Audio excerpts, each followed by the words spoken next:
Bonjour à tous, j'espère que vous allez bien. Nous avons décidé aujourd'hui de dédier cette page à tous les soignants et toutes les personnes qui travaillent dans un centre hospitalier. C'est notamment le cas de Marie-Françoise Fradel, responsable du pôle santé de notre paroisse et aumônier au centre hospitalier de Bouin. Tout récemment, elle nous a donné quelques nouvelles des maisons de retraite des environs, à Sailles, Montverdun, à Bouin et à la résidence de l'Astrée. Il nous semblait intéressant de vous partager ce qu'elle nous a dit et que vous aussi, vous ayez des nouvelles de nos aînés. Bien chers tous, j'ai appelé les différentes résidences de notre paroisse pour prendre des nouvelles de nos aînés.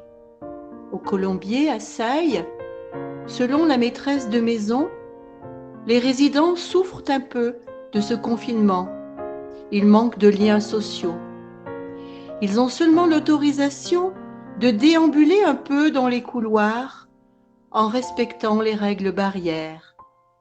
Depuis peu, certains se sont mis sur Skype. À l'Astrée, à Bouin, selon les propos de la personne que j'ai pu avoir à l'accueil, ça va, mais il y a seulement une bonne semaine de passé.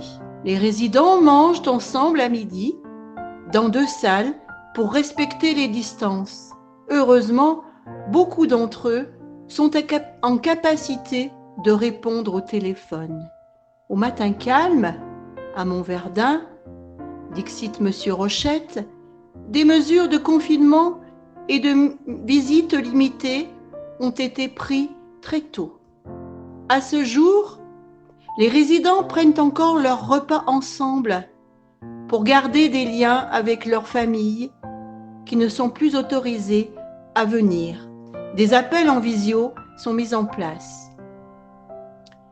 En ce qui concerne l'EHPAD de Bouin, à ce jour, j'ai pu visiter tous les services, soit 140 personnes.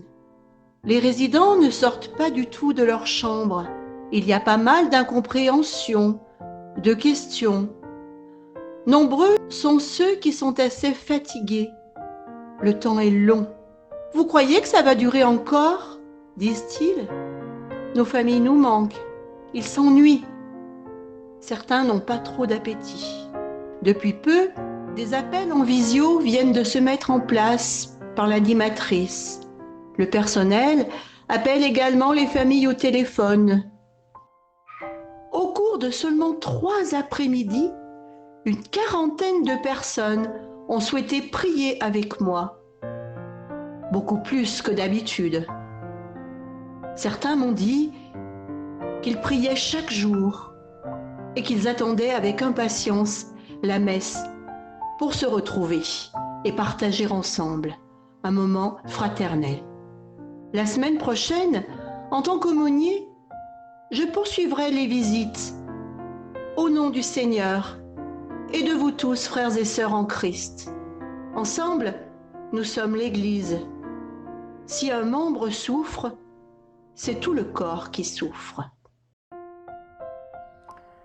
Nous remercions Marie-Françoise Fradel pour son engagement auprès de nos aînés. Mais il se pose une question. Et nous ? Comment pourrions-nous nous manifester auprès des personnes qui se sentent isolées ? Il existe sur Internet un site qui s'appelle « Une lettre, un sourire ». Des personnes s'engagent à écrire des courriers qui seront destinés aux résidents de certaines maisons de retraite.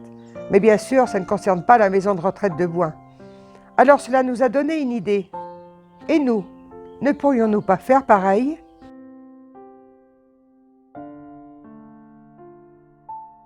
Marie-Françoise Fradel s'est engagée à les porter et même à les lire pour les personnes qui ne sont pas en capacité de lire.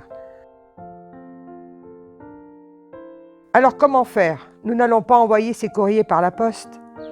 Alors nous avons créé sur le site Saint-Vincent en Lignon avec vous un petit formulaire très facile d'utilisation sur lequel vous pouvez écrire votre petit mot. Marie-Françoise Fradel les recevra et les communiquera aux personnes âgées. C'est un geste qui nous semble important pour permettre aux résidents de ces maisons de retraite de ne pas se sentir seuls. D'avance, nous vous remercions de participer à cette grande chaîne de solidarité. Je vous invite fortement à prier avec et pour tous ces résidents, pour toutes ces personnes en résidence, confinées comme vous tous. Confions-les à la Sainte Vierge, qu'elle les prenne sous son grand manteau de mère de l'Église. Grande joie. À ce jour, il semble qu'aucune personne accueillie dans ces établissements ne soit touchée par ce satané virus.